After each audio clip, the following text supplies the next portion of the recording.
family to go to college. Went to Fordham University, and that's a picture with him at the Polo Grounds in the Bronx, which was right across from Yankee Stadium, which doesn't exist anymore. It's an apartment complex.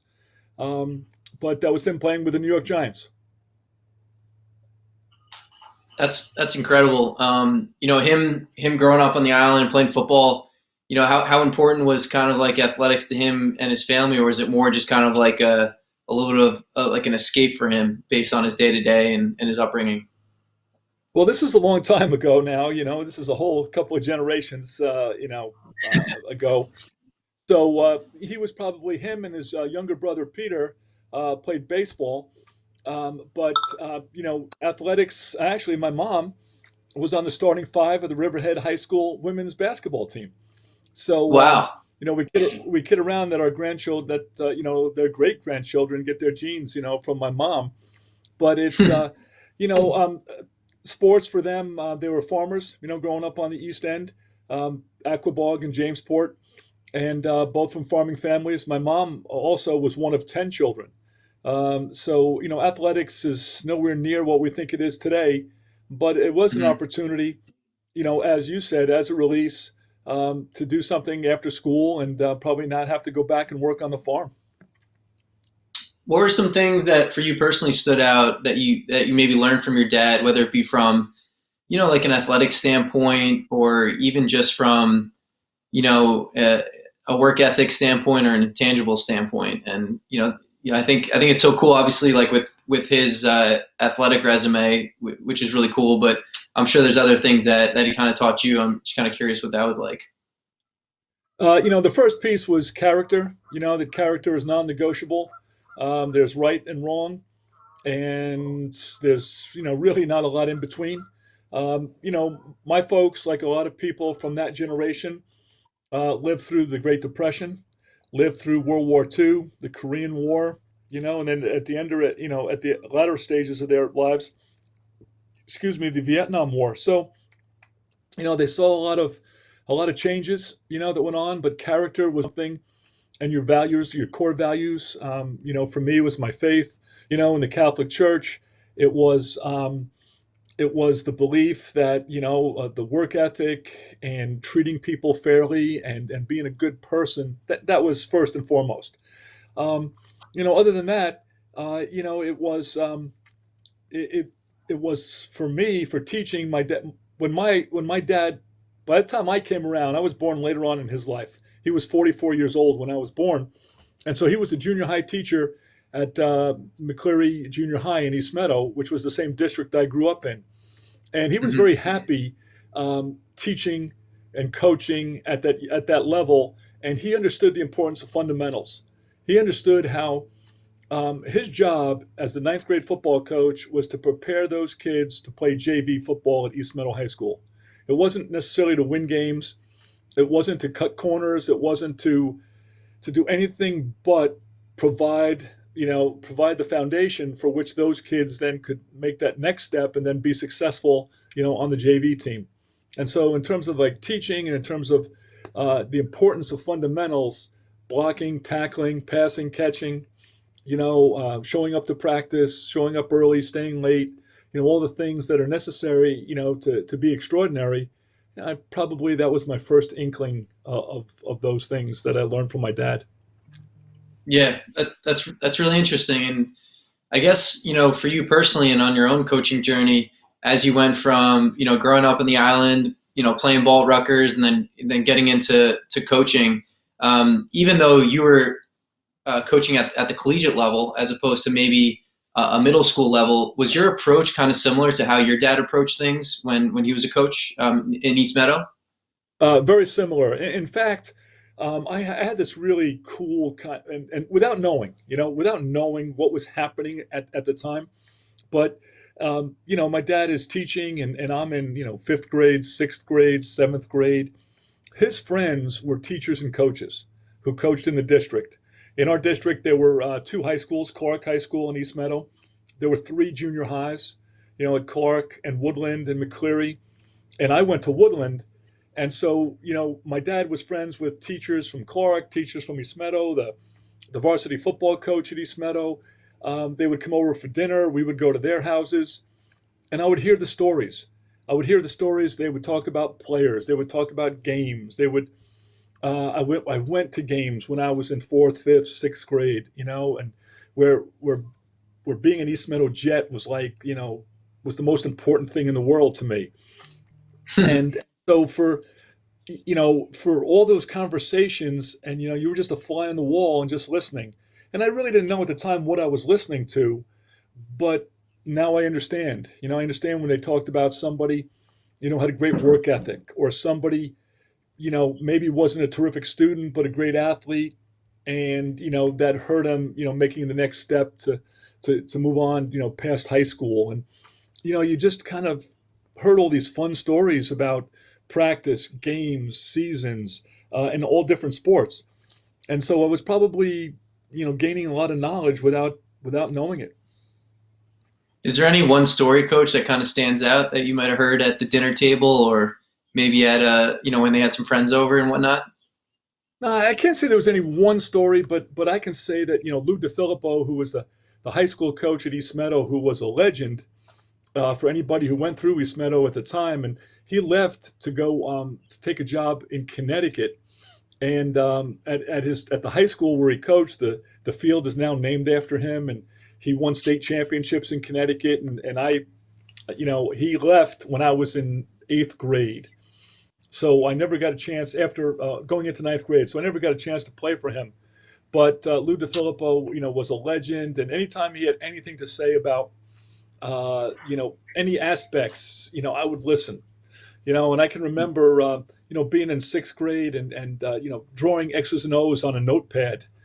Probably I should have been paying attention in class, but I was setting up offensive plays with a quarterback and a fullback and a running back, and we were blocking, against a 4-4, or maybe we were blocking against a 5-2, and so those things that was something that I was really interested in. Do you have some fond memories of kind of like watching your dad play, and similar, Well, like during those times too? Were you always thinking like a coach? never saw my dad play. Gotcha. Again, I was 40. He was 44 when I was born. So Oh, that's right. he left. His last year playing with the Giants was 1941. In fact, he played in a famous game, and you can kind of Google it. When the Japanese bombed Pearl Harbor on December 7th, 1941, the Giants were actually playing, I think, the Redskins at the Polo Grounds, and they actually announced it at the game. And like a lot of men of that generation, a couple months later, majority of them enlisted. My dad, because he had a master's degree at Columbia, enlisted into the Navy, became an officer, was a lieutenant, and was a physical fitness officer on a aircraft carrier in the Pacific when the war ended. So it was very much, his career. Then he left and went to Hofstra High School up in Rockland, Westchester County, and then after that became the head coach at Fordham. And Hmm. in '54, when Fordham drops football, he comes to East Meadow. He comes to Long Island, and that's the kind of the arc of his story. Cool. Yeah, one thing, well, we have to take a quick break, but when we get back, I just want to talk a little about just the relationship that you have, with your son, which I think is really cool. You guys get a chance to kind of work together, which I do now as well. So if it's okay, Cliff, if you can just kind of bring in the video on Epic, and we'll be right back with our show.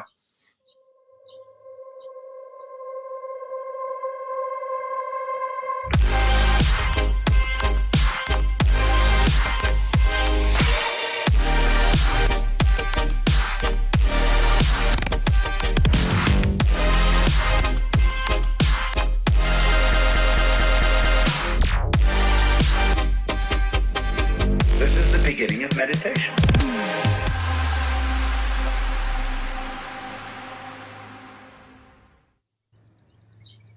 All right, so we're back here with Coach Danowski. Coach, growing up, just watching your son play, it was really cool. Just someone who was an aspiring college lacrosse player, and someone who played the attack position, and tried to just learn the nuances of the game and just find ways to become more creative and effective and fundamentally sound. Like your son was always someone I turned to, which is really cool. Do you mind talking a little about his upbringing, growing up playing for Farmingdale and then moving on to Duke, and just kind of just talking about him as a player, back in the day? Sure. Like a lot of young kids, his first athletic experience was soccer, youth soccer, and used to play, and what a great learning lessons, getting knocked down, getting back up, and as a dad and somebody involved in athletics, while I'm not a soccer guy per se, I thought it was a really positive experience. And Matt, like myself. We grew up in a time in a town. We were really fortunate on two levels. I've got friends from junior high and high school teammates that are still my friends today. That we have a Zoom call every Friday with about 7 or 8 of them that were my high school teammates that I am really close with. Matt also grew up with a whole bunch of kids that he's still friends with today, and that were his teammates in football and basketball and lacrosse, and they all drove each other. In terms of their passion, and in terms of what they did on the field, and their chemistry together. And that we also, both of us, I mean, I had unbelievable junior high and high school coaches, people who reinforced the lessons that I learned from my father and his friends. Um, and I think that Matt has had the same. He's had some wonderful junior high and high school coaches, people who taught in the building, who held the guys accountable to doing the right thing in school, treating people fairly, being nice to everyone, being leaders and role models in school. And we both had those similar experiences. And I think that not every young person has that. You have maybe a coach that kind of comes in after he's got another job in another building, or does something completely different out of education, and runs Mm-hmm. over and coaches, or maybe it's their sport is not as popular and it's not as important. And I can say that football and basketball and lacrosse at Farmingdale High School were all important. And Mm-hmm. so and the coaches sent similar messages every season. You went from the discipline and structure of football to a little bit more creative, perhaps, but yet fundamental defensive concepts in basketball. To Mm-hmm. again the wide open, more room, more space in lacrosse, and how those things carry over. And a lot of his teammates, kids who played football played lacrosse. A lot of guys who played football and lacrosse played basketball as well. Brendan Skakandi, Jonathan Engelkey, Keith Oblage. Um, so there were, he just grew up in a very, kind of lucky time. Yeah, no doubt. And what's interesting, Farmingdale, even today, it's set up the same way. You talk about, full-time teachers in the building, coaching on the sidelines, from 2:30 to 5:30, all sports. And you've seen great success in all sports because of it. But I guess for you, like my question would be like, why do you think that is so impactful for young men to have someone who's in the building, then go out on the field and teach during a public high school experience? I think two things. One, I think the coach is more invested. The coach is more invested in their students. If somebody's having a bad day, if somebody's struggling in the classroom, it's very easy for the math teacher to say, "Hey, listen, can you talk to Timmy? Mm-hmm. He's having a hard time in class, or he's showing up late." It's easier for the coach then to put his arm around and say, "What's going on?" And to help them. It's also there's a little bit more of this a school spirit or a school camaraderie that at lunchtime the coaches see the other teachers, that the coach might see the students walking the hallways, and say, "Hey man, big game this afternoon, hope you're ready." And just kind of a Sure. reminder. And maybe there's a period where they're watching film, or talking about responsibilities. They've got a free period during the day, and just many more opportunities to maximize the experience, the quality of the experience. Absolutely. And yeah, kind of just going back to Matt a little bit and seeing him progress from, a great high school player to, a standout college player, what's maybe one or two things that you noticed in his game that he took upon himself, or really coached himself up on in order to kind of like elevate his game and become more of a complete lacrosse player? The competitive piece always came somewhat natural to Matt, that he really never backed down, from a challenge and wanted the ball, in all sorts of situations, and had this confidence and wasn't afraid to fail. I think that's a big part for a lot of students is that, you're going to fail. You're going to probably fail a lot more than you succeed over the course of a 60-minute game or a 48-minute game in high school. And, you can't be afraid to fail. But he also had a great insight. And again, I attribute it to his coaches along the way who prepared him. The football, being a quarterback in football, you have the ball, you touch the ball every play. You got to be thinking. You got to be thinking about other players. Where do they belong on the field? What's their responsibilities? Is everybody doing their jobs? I've got to do mine, but I'm also responsible for them. In basketball, he was a point guard, a two. Again, playing with your head up, distributing the ball, defending, getting back on defense, closing out on a jump shooter. Those things I think, helped him, as a lacrosse player, where, he didn't need a lot of redirection, once he got to college. And I think Mike Pressler did a phenomenal job of using his talent. When Matt was a sophomore, as a freshman, Duke was I think their record was 5-9. And then the second year when they were sophomores, and it was a heavy group of sophomores, juniors on that team, they went to the national championship and lost by a goal. And Mike did a great job offensively of creating opportunities, for their players. Matt Zash from Massapequa and Kyle Dowd and Matt and Dan Flannery from Garden City. There were a lot of Long Island kids on that team, and he really did a masterful job in using them to the best of their abilities. No, absolutely. Those are some great teams. I remember watching them, playing in the Final Four, and it was really cool memories. And in terms of coaching Matt, was it just his senior year where you got an opportunity to coach him? Is that right? It was a senior in his fifth year, and then they were granted that fifth year. Yep. So it was 2 years. And what was that experience like, getting a chance to just kind of just coach your son and be around him that much? And obviously, that time of his life, which is is pretty formidable for any collegiate student athlete. But what was it like for you just to have that relationship with him, be with him? It was exciting and fun and really hard all in one. It was. I came in in 2006, in the summer of '06, and this was their team. This was the seniors team. They had been through a lot, after the district attorney scandal, that happened in Durham. And so for them, when I got there, I was more of a manager. I was trying to manage the team. I was trying to not put my stamp on it as much as just continue what was already been established. And so offensively, Matt was kind of the leader of the group, and I deferred to him a lot. Kevin Cassis was one of the assistant coaches, the year before. So Kevin had some better knowledge of the players than I did when I first started. So it was, and Matt's a thoroughbred. Someday it's like game time is hard to talk to, man. When thoroughbreds get going, I would grab Kevin and I would say, "Hey, Kevin, do me a favor. Why don't you talk to him? Because I'm not even going to try right." But it was just great being around him every day, and just to get to be part of that experience. Yeah, no, that's amazing.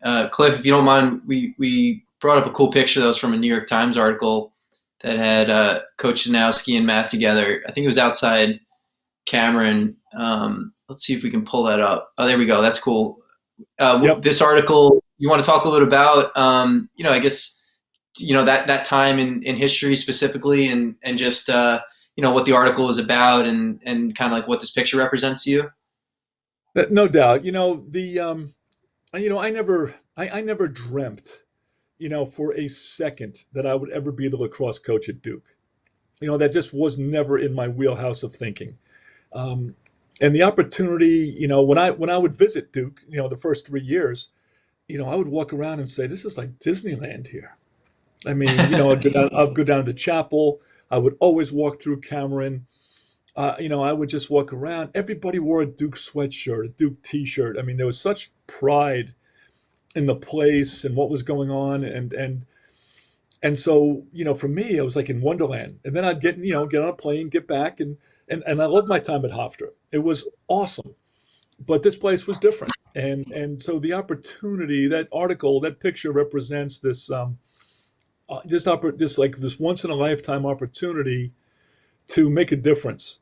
It wasn't about winning, I mean, listen, we love to win, right? Everybody loves to win, but at the end of the day, it wasn't about that for that year. It was about just bringing kids, back to a place, where they could be, play the game, fit in as students, get their degrees, and move on to bigger and better things. And It was just, everything. And Chris Gabrielli was with us, who's the coach of Providence, and Chris and I would shake our heads every day. And Kevin Cassis went to Duke, so he had this background. I mean, it was Wonderland to both Chris and I, on a daily basis. That's great, and that appreciation, it's kind of unique. I feel like a lot of times coaches, or just players in general, they get somewhere and they kind of like, yeah, I worked hard, I expected this, but sometimes when you end up places, it's just like, oh wow, this is pretty cool. And I'm just kind of curious too, like right before you got to Duke, your time at Hofstra, for kids and coaches and like, my dad and I, as we talk about just some of the Hofstra teams of the past that you were part of and have built, and the players that have gone through that program, like just so many amazing memories just because of just what you did with that program and all the great things that happened, for you. Like what were maybe some takeaways from your time at Hofstra that maybe allowed you to prepare yourself to be the best possible coach you could be when you got to Duke? One of the things I think in retrospect that I've learned, and this is Monday morning quarterbacking, when you get the right guys together, doesn't mean the best guys, but the right guys, and they love each other and they love the place that they're at, you're going to be pretty good, win or lose. Now, listen, injuries and things happen and ball hits the crossbar and, all of a sudden, a game turns. But, that last year in 2006, John Kaiser, Timmy Trubig, John Orson, Chris Understein, Michael and Kevin Understein, those guys loved each other. And, we won 17 games in a row, but that's not what I'll remember. I'll remember the fact that those guys cared so deeply about one another, and playing was fun. Practice was fun. They all had different backgrounds. They all came from different places. We had Ryan Kelleher, who was a transfer. We had Joe Mascaretti, who was he came over from Post. We had guys that, it was just a group of guys put together. We had some commuters. We had some guys who lived on campus, but they truly loved each other. And it made coaching fun, and it made it easy. Sure. And what was like your approach then, as you're trying to find like you said, the right guys, and for the most part, Long Island guys at Hofstra, like what was the approach to finding those players? Like what would you do? And I mean, were there some outliers in that? Like, did you find certain players in ways that you're like, I never even could have scripted this up, and it just happened? Yeah, there was a lot to that. There was we had some guys that we always wanted multi-sport players, right? We always wanted the football, basketball, lacrosse guy, or a hockey guy, or a soccer, lacrosse, or wrestlers. We wanted guys who played multiple sports. So that was one. Maybe those guys slipped through the cracks a little bit because they weren't lacrosse guys all year round. We had some guys who would transfer in that it didn't work out at another school. Nassau Community College at the time was, they were the king. And so we could get one player a year, from Nassau. And we would try to get, of course, Nicky Polanco being a headliner, Doug Shanahan, who was the first Tewaaraton winner. When we recruited Doug, it came down between us and Hobart, because Doug wanted to play football in college, and he did. He played 4 years of football, at Hofstra. And so we were looking for those combination of football, lacrosse guys. Maybe there was a connection. We had a nice pipeline with upstate with Corning, Hmm. Canandaigua area and Corning, and so we had that going. Maybe we'd get one Maryland kid a year who maybe had a connection to Long Island, maybe an aunt or an uncle, lived on Long Island, so they weren't so afraid of coming to Long Island, and so it was okay for them, to take the train ride or whatever it was to get up to the island. But it was always this kind of cool combination of guys, and I think it made them interesting. It made them Yeah. made them a lot of fun.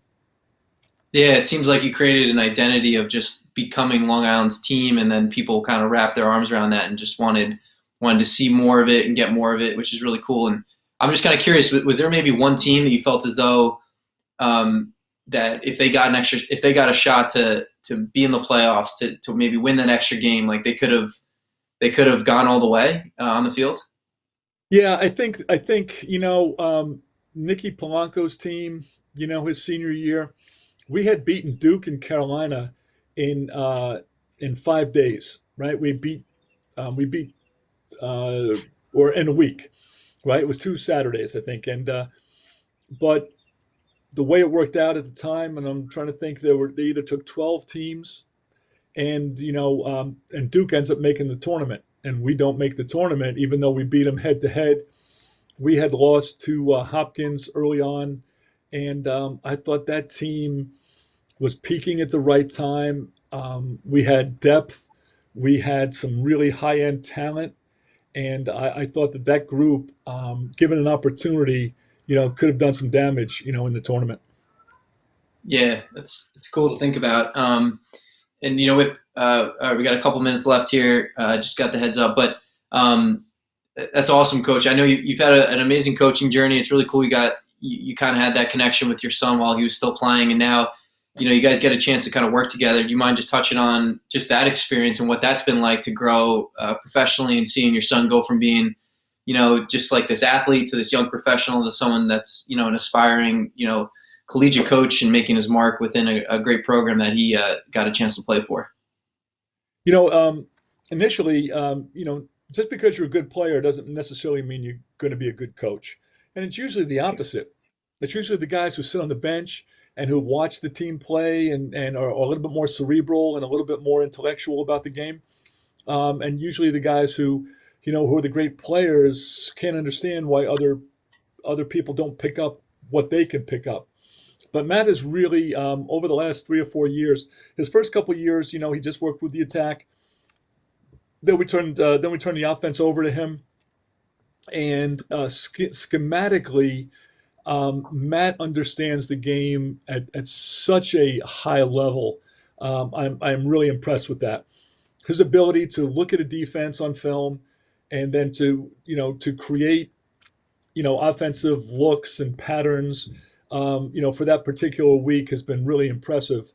Um, and he understands the role of fundamentals. He understands that we have to be able to do some basic things, but he's really able. And I think also the fact that he still plays in the PLL helps him a Hmm. lot, because you're constantly talking to other coaches, other guys who see the game. Yeah. You're listening to people talk the game, and I think that I've encouraged him to play as long as he can play, because once you're Hmm. done, you're done. But it gives you an insight, into the game, that you're not going to gain ordinarily, and it's better than sitting in a lawn chair all summer and looking at 15-year-olds run around. It's much more advantageous. We can do that. He'll have his time for that. And then on the flip side, do you think it's made Matt a better player? Being a coach and being in the PLL, talking to coaches, and just watching film day to day. Is that on the flip side helped him just become, I guess, just maybe more cerebral, complete player on the field? There's no doubt. When we played, with the U.S. team, when we played in Israel, Matt's understanding of the offense, when he spoke up in the huddle, everybody was listening. Everybody was Hmm. riveted. Everybody understood what it was, and he could say it. He could talk to those guys in their language, Sure. and I think it made everybody better. And I think he understood what it was that we were trying to accomplish offensively. that the second assist was much more important, than, dodging through a group of people.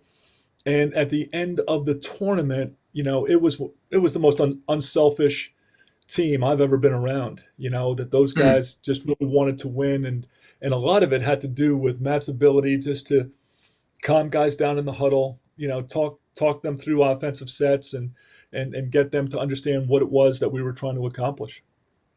Yeah, that's fantastic. Coach, one thing on our show specifically, we always like to speak to a couple different audience members. We have kids that are watching that, want to play at a high level. You have parents who have kids that might be going through it, high school coaches, college coaches alike. And, recruiting is obviously a big topic because a lot of people are trying to navigate and figure it out for their own son or daughter as they go through it. Just based on the circumstances and the times, do you just have maybe a general piece of advice you can offer for a kid that might be, looking for the right fit for them in college as they kind of go through this, especially, like that junior class might be missing out on playing that junior season and who knows what's going to happen with the summer, but, maybe just a piece of advice for those kids. I think like anything else, we would tell them every year, just got to live your life. If you're a three-sport athlete, you got to be a three-sport athlete. If you love playing in the fall, whether that's football or soccer, you play. If it's hoops or wrestling or, indoor track, you do those things. But, the academic piece has got to come first. The better a student you are, the tougher your classes that you take, we call it the rigor, right? The more demanding the rigor, the more options that students will have. And there's a lot of great places to play. Division One, obviously, people get really excited about, but the Division Two schools are great. The Division Three schools, there's club lacrosse. You can go to USC or Texas or LSU and play club lacrosse and have a blast. So Mm-hmm. there's plenty of places to play at that next level. But the biggest piece is your academic, being a good person socially, having high character, and these are great times to reflect on all those things, and then to really kind of, once we get restarted, to hit the ground running. Absolutely. We kind of got inundated, Coach, with questions as it relates to position specific players getting recruited. I'm an attackman. I'm a defenseman. Do you Sure. mind just touching on like, okay, hey, I'm a defenseman. Hey, I'm an attackman. Hey, I'm a midi trying to get recruited. Which should these guys be doing that play different positions just to maybe catch the eye of a coach or have maybe a little bit of a different focus? Like, hey, I need to maybe get better. How do I get better?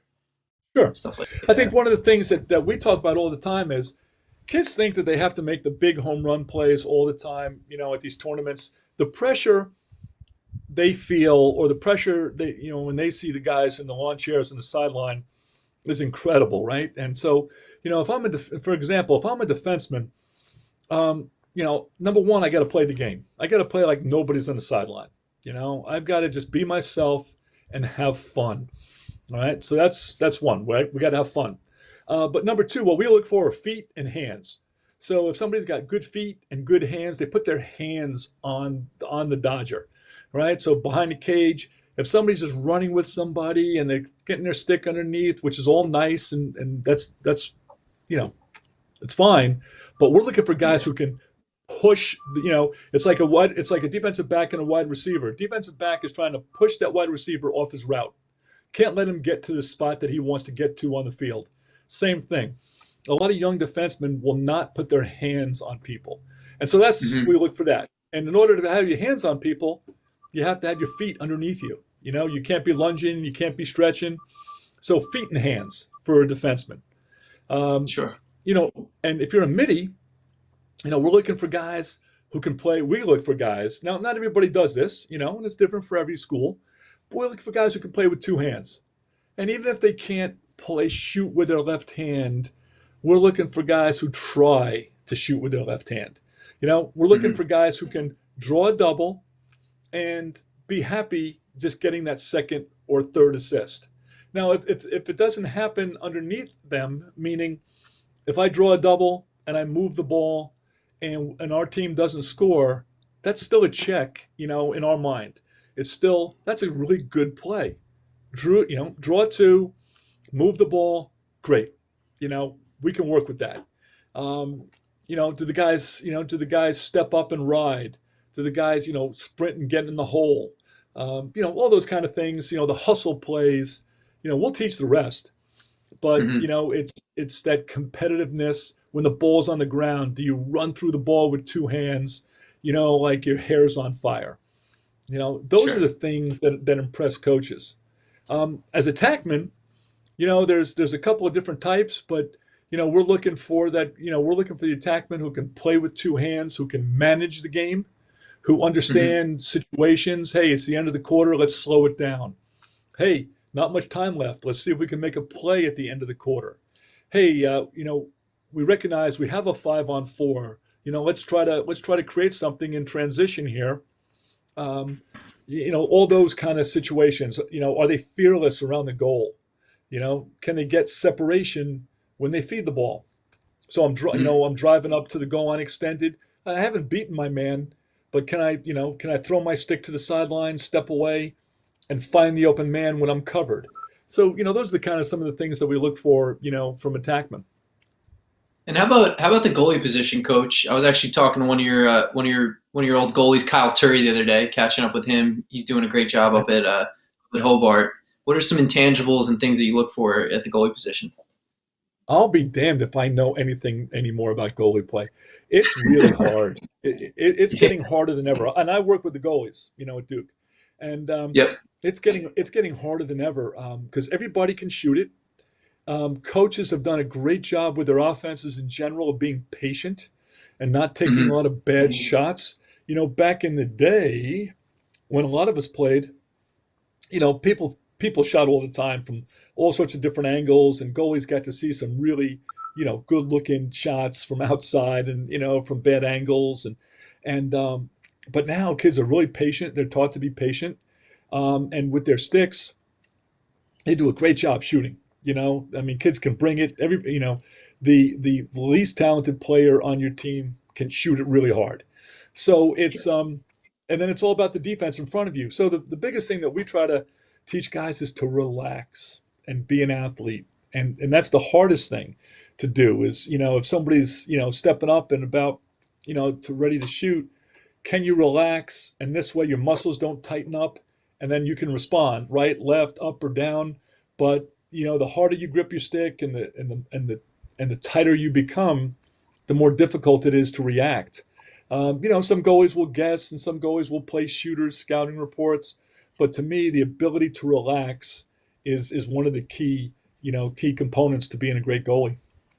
Sure. And like coach, just being able to take all these great like pointers and coaching tips because kids develop, especially when you have a staff like yours, kids develop at the college level, exponentially, when they're under especially great guidance and great coaches and programs. But I guess for you and your staff, like, how do you try to figure out that a player has that inside them to have that coachability and that willingness to want to learn and grow in college? Because obviously that's not something you just sit in a lawn chair and maybe necessarily always see, or maybe there is something that you see there. But for you, how do you learn those things about players? It's we have to do you call it vetting, right? We have to vet. We've got to talk to their lacrosse coach. In high school, the club coach not so much because they don't really do a lot of coaching per se. They're Hmm. not working with the kids 4 or 5 days a week, so they don't see Right. that kind of progression. We may talk to a coach in another sport. If he's a football player or basketball or soccer, and we'll talk to that coach. We may talk to officials. We may talk to referees that we know in the area and say, hey, if you had one of their games, what's he like in the huddle? What's he like on the field? What we try to do, we only have 9 admission spots. So, we Hmm. can't really afford to really make a lot of mistakes, and the other piece is once somebody gets to school, rosters are so big now. Division 2, Division 3 rosters are Right. really big, and so if you're not coachable, you're just not going to play. It's going to be Right. it's really simple. It's if you don't figure out that, man, I got to listen to the coach and I got to figure out what it is he's saying and what it is that he expects of me, whether I agree with it or not. I can always talk to the coach afterwards in his office and sit down and develop a relationship. But at the time, I better be coachable because arguably, when students move on, they're maybe one of the best players in their school. maybe they're one of the best players in their area, but so are the other 40 kids that you're on the team with, and some of them have 1, 2, and 3 years of college experience.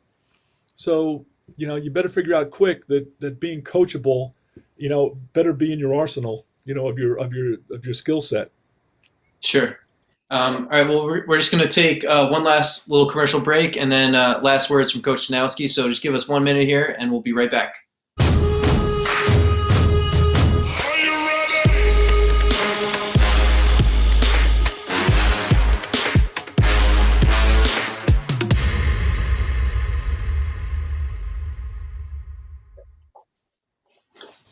All right, so final words here, Coach Danowski. Just wanted to personally thank you so much for coming on. This was a real pleasure. Just kind of get to learn your coaching journey and learn a little bit more about just your upbringing and your values and all the things that have kind of shaped you as a coach and have kind of allowed you to build successful programs, kind of going through it, which is great. So thanks again for your time. We really appreciate that. Yeah, thank you. It's been great, man. Corey, this was a lot of fun. This was a lot of fun, and every time I do these things, it's I learn from it, and so I'm probably getting more out of it, than you think, and probably more than some of the other people who might be watching today. So I've really enjoyed it. Thank you. Yeah, no doubt. It's always a pleasure, especially with your connection just to Long Island, and you've seen a lot. You've seen it from a coaching perspective. I personally, just talking to you, am so fascinated. And I was alerted, just based on your dad's athletic, what he has done on the athletic side of things, but really his impact and what he's made as a coach is something that I knew nothing about, which is so incredible, and that's a really cool thing. And it's amazing how much it has impacted the rest of his family, growing up, being that, I know we didn't mention your daughter, who's also, she's coaching as well on the island, which is really cool, and right. Teaching. So it's really fantastic to hear that. So thank you again so much for your time, and, hopefully we get a chance to catch up again soon. Absolutely. Listen, East Meadow was, for me growing up, the greatest place in the world. And I got a chance to, be around people that have changed my life. And then, being at Hofstra post, Long Island was like, there's nothing like it. And you have to explain what Long Island is to somebody. They don't get it. They don't understand. But it's, and now being here in Durham, I didn't think, there was any place to live but Long Island. And I've learned there's a lot of other great places in the country, and this place has taught me so much. And every step along the way, it's been an opportunity to grow and an opportunity to learn. And that would be the biggest thing that I would say to everybody, that you never know where your path is going to take you. And if you're just open to it, there's some really neat things that you can accomplish out there. Absolutely. And, when you mentioned Long Island and the restaurant scene, is there a specific spot, Coach, that anytime you come back to Long Island, if you're at a recruiting event, if you're seeing some family, is there a certain place that you always like to go?